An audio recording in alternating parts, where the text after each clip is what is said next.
এত জোর একটা বাজ পড়লো, পুরো ঘর কেঁপে উঠলো, স্লাইডিংটা থর করে কাঁপলো। চারিদিক জল থই থই করছে। ওই জলটা ওখানে কাটিয়ে দিলে তারপরে ঘরে জল ঢোকা বন্ধ হবে, না হলে ঢুকতেই থাকবে। হ্যাঁ, কি মনে দেখতে পেয়েছে একটা সাপ বোধহয়।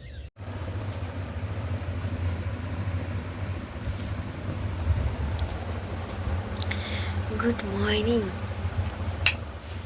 Good morning.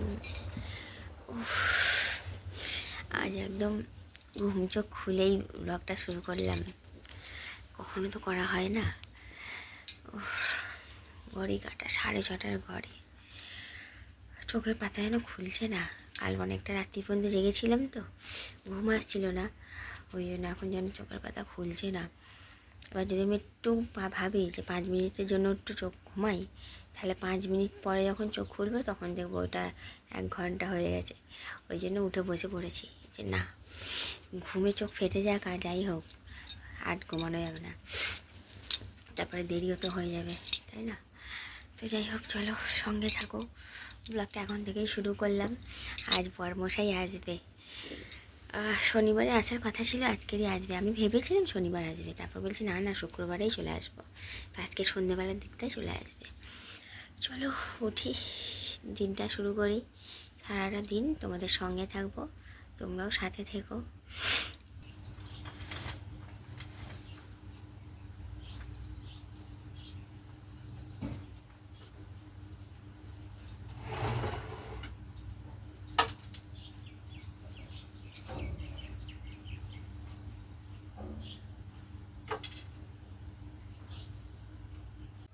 যেহেতু বর ঘরে না থাকলে একাই শুতে হয়, ওই জন্য জানালা খুলে শোয়ার সাহসটা আর পাই না। দেখতে পাচ্ছ তো জানালার বাইরে ঠিক কতটা গাছপালা, এটা রাত্রিবেলায় কিন্তু ভয়ঙ্কর রূপ ধারণ করে। মানে অন্ধকারে বুঝতেই পারছো গাছপালা থাকলে যেমনটা ফিল হয়, ওই জন্য একটু ভয় ভয় করে। সে যত গরমই লাগুক না কেন, আমাকে জানালা বন্ধ করেই শুতে হয়। বাইরে পুরো অন্ধকার করে এসেছে আর বৃষ্টি আরম্ভ হয়ে গেছে। সবে জাস্ট স্নান সেরে উঠলাম, যে ফুল তুলতে মেঘ ডাকছে, ভাবলাম যে স্নান করে উঠে ফুলটা তুলে নিয়ে আগে ছটফট করে, বৃষ্টি আসার আগেই। মুখের কথা শেষ হলো, মনের ভাবনা শেষ হলো না, তার আগেই বৃষ্টি চলে এসেছে।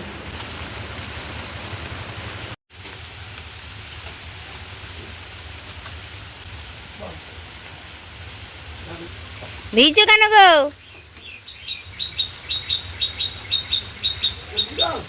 হ্যাঁ, আসো ওইদিকে।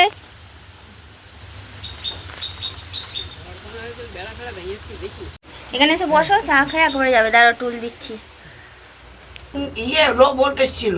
হ্যাঁ হ্যাঁ, তার জন্য ফ্রিজ ইয়ে হয়নি, ভাই বললো। দেখে তারপরে দেখলে সবজিগুলো পুরো ঠান্ডা হয়ে গেল। হ্যাঁ, তাই হবে হয়তো। আজকে ঠান্ডা হচ্ছে, ঠান্ডা হচ্ছে না আজকে? হ্যাঁ, দাদুখানে টুল দিয়ে রাত্রিবেলায় আমি দেখেছি, বাবা ঠান্ডা হয়ে গেল তুমি যখন ঘরে ঢুকলে। দাদু ঘাসগুলো কেটে দিয়েছিলে রাস্তা না? হ্যাঁ হ্যাঁ, কালকে আমি গেছিলাম, কখন কাটলে দেখলাম তো না। আরে যারা ওই খাল পরিষ্কার করতে এসেছিল না, ওদেরকে বললাম যে একটু ঘাসটা কেটে দেবে, বললো হ্যাঁ কেটে দেবো। তারপর ওই ওদের ঠিকাদার চলে এসেছে, তারপর আর ভয় পালিয়ে গেছে, আর কাটেনি। দাদুটার কষ্ট হয়, দেখি ওদেরকে বলে। হ্যাঁ, বসো বসো, দাঁড়াও, বসো, চা খেয়ে যাবে, বৃষ্টিটাও কমুক। বসো। নাতি কি সবসময় কোলে উঠে বসে থাকে নাকি?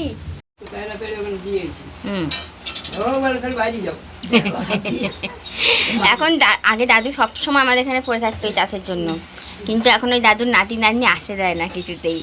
দাদু আটকা পড়ে গেছে, মায়া জালে আটকা পড়েছে। বসো। তো এইদিকে রান্না হবে আজকে পটল দিয়ে আলু দিয়ে ডিমের ঝোল। গোটা গোটা ডিম দিয়েই অবশ্য হবে, পটল আলু সব জোগাড় করাই আছে। সেই শনিবারে বাজার করেছিলাম, আর আজ শুক্রবার, 7 দিন হয়ে গেল। 7 দিনে সবজিপাতিগুলো সব শুকিয়ে শুকিয়ে আসছে। ওই জন্য মাকে বললাম যে কালকে তো আবারও বাজারে যাব, নতুন সবজি আসবে, যেগুলো সবজি আছে সব শেষ করে দিন।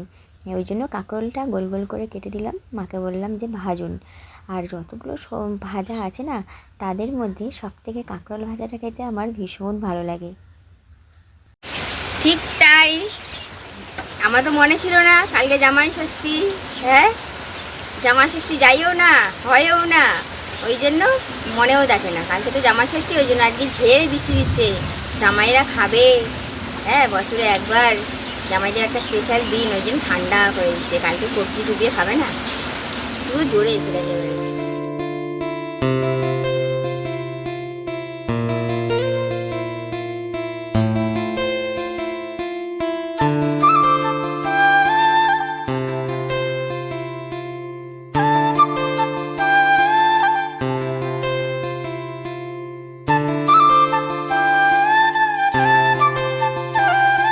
গাছে ফুল থাকতেও বিনা ফুলেই আজকে পুজো দিতে হলো ঠাকুরকে। এত জোর বৃষ্টি পড়ছে, কি করে যাই বলে ফুল তুলতে, ওই জন্য ফুল ছাড়াই পুজো করে নিলাম। আর যেই ফুলগুলো দেখছো ওগুলো তো বৃহস্পতিবার কালকে পুজো দিয়েছি, যেগুলো শুকিয়ে গেছে সেগুলো ফেলে দিয়েছি, এগুলো টাটকা আছে তো ওই জন্য আর ফেলতে ইচ্ছা করলো না, নাহলে ঠাকুর আসনটা পুরোটা ফাঁকা হয়ে যেত। রান্নাঘর জলে ভেসে গেছে জানো, রান্নাঘর দেখো জলে ভেসে গেছে। ওই দেখো, ওই যে ওখানটায় জলটা জমছে তো, ওই জলটাই সব করে টেনে নিচ্ছে পুরো। দাদু চা খাচ্ছে, বাবাকে দেওয়া হয়ে গেছে, এবার আমি আর মা খাই, খেয়ে দে আন্ডা ছাড়াবো। আমার আন্ডা ছাড়াতে এত ভালো লাগে কি বলবো।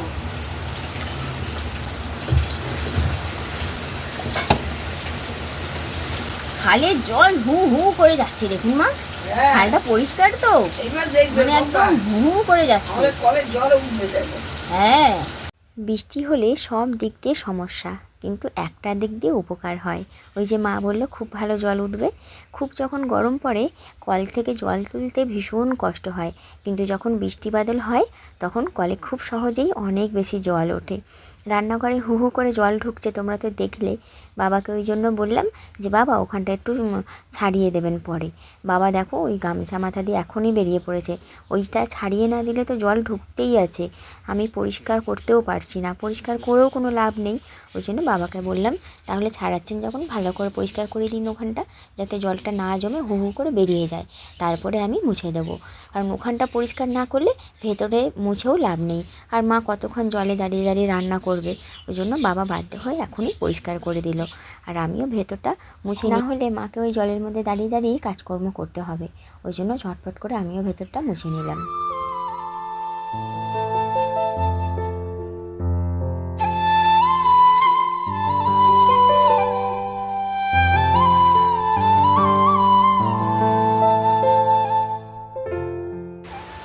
বাইরে বৃষ্টির জল ভরার জন্য বেরিয়েছিলাম, সব ভিজে গেছে, নাইটি আমি সব ভিজে গেছি, আর আবার নাইটি চেঞ্জ করতে হলো। এই জামাটা পরলাম, প্রচুর বৃষ্টি, একটা মিনিটের জন্য কমেছিল, সেই মুহূর্তে রাজু চলে গেল। হ্যাঁ, আবার আরম্ভ হয়েছে, প্রচুর বৃষ্টি হচ্ছে, প্রচুর। আমার বয়সে যদি ঘরে থাকতো না হারগিস কাজে হতো না, ও বৃষ্টি ভীষণ ভালোবাসে। কী সুন্দর জল যাচ্ছে দেখো ওখানটা দিয়ে। আমি তাই বাবাকে বলছি, বাবা যদি কই মাছ উঠে আছে বলুন কত ভালো হবে।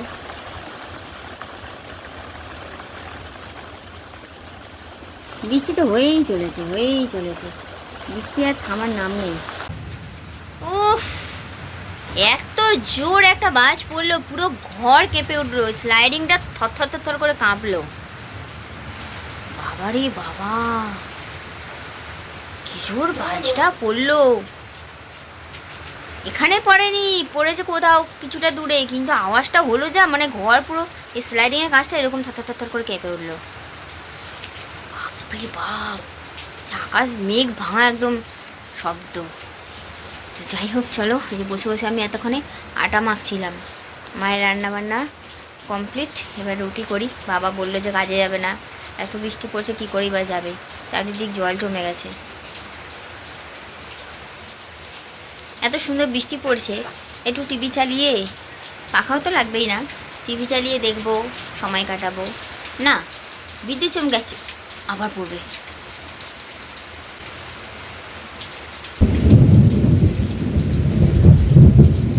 কাঁপছে, পুরো ঘর কাঁপছে।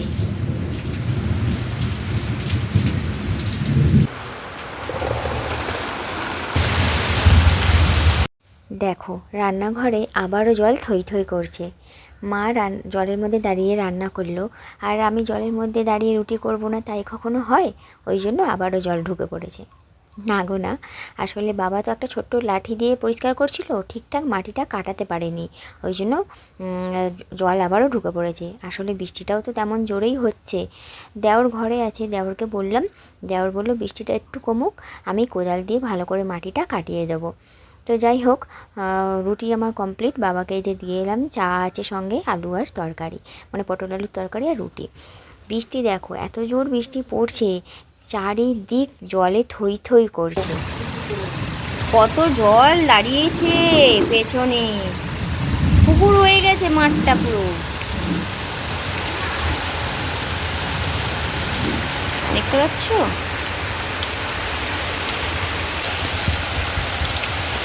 পুকুর হয়ে গেছে।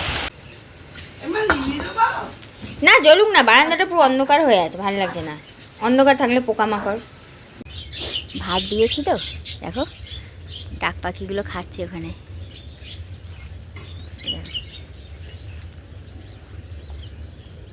আয় আয় আয় আয় আয়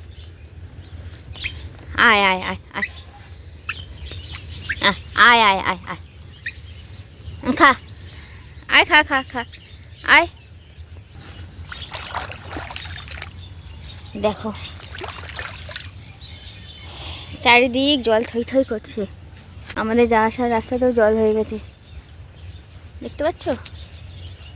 এই দেখো।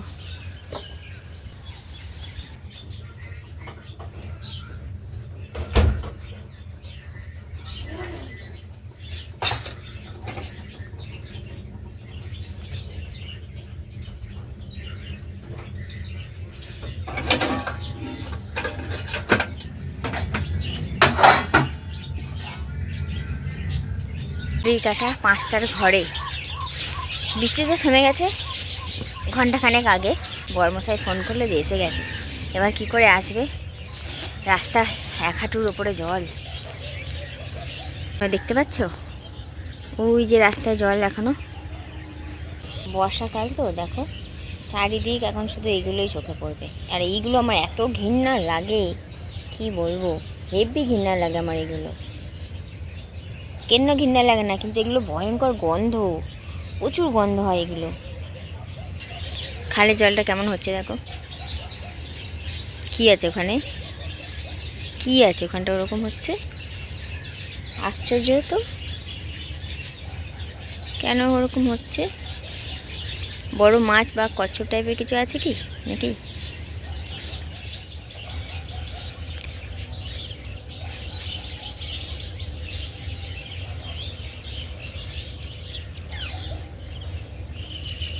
আসছে দেখো না মদন কেমন, লোটা কম্বল নিয়ে, এখনও 2খানা ব্যাগ রেখে এসেছে, আনতে পারেনি।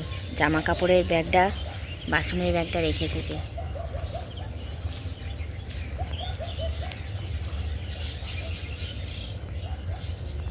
কি মনে দেখতে পেয়েছে একটা সাপ বোধহয়। কি গো মা, খুঁচে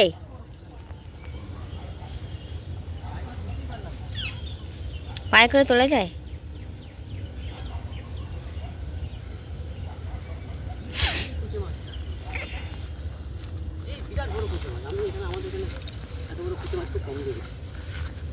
কুচে মাছ না সাপ? না না কুচে মাছ, আমি দেখে নিলাম অনেক বড় কুচে মাছ। 3 কালারের জবা হবে। জবার ডাল এনেছে দেখো। জবার ডাল আকন্দ পাতার গাছটা বার করো তো, কই ডালটা ধরো, থানাটা। এটা কি কি এখন তো? নীল আকন্দ, আসতেই কত দুটো গাছ আছে। বোতলে চেপে গেছে। কাছ থেকে এসেই লেগে পড়েছি চাউমিন বানাতে। আমি বললাম যে আমি বানাই, বলছে না না আমি বানিয়ে দিচ্ছি। নিজেই কাটলো সমস্ত কিছু, আবার নিজেই রাঁধছে। আর আমি বসে থাকবো না, আমি হচ্ছে রাতে রুটি হবে, সেই আটাটা মাখি। আর রাতে ভাত আছে না তো, দুপুরের অল্প ভাত আছে, ভাতটা হচ্ছে মাকে বলেছি ভাজবো, ফুলকপি দিয়ে, আলু দিয়ে, পেঁয়াজ দিয়ে, সব দিয়ে ভাজবো, আর হচ্ছে রুটি করবো, আর তরকারি তো আছে, সব মিলিয়ে চুলি হয়ে যাবে। আর এখন চাউমিন হচ্ছে এই সন্ধ্যার টিফিনে অল্প খাওয়ার জন্য, আবার খাওয়ার ওপরে খাবার। ভাই এবার বেরিয়েছিল, ভাই এনেছে এর মধ্যে ভেজিটেবিল, আলুর চপারে সব আছে, মানে কি খাবো আর কি খাবো না। যখন খাবার জোটে না কপালে, চারিদিক দিয়ে জোটে, তখন কোনটা খাবো কোনটা রাখবো ভেবে পাই না। আর যখন থাকে না, কিচ্ছু থাকে না ঘরে।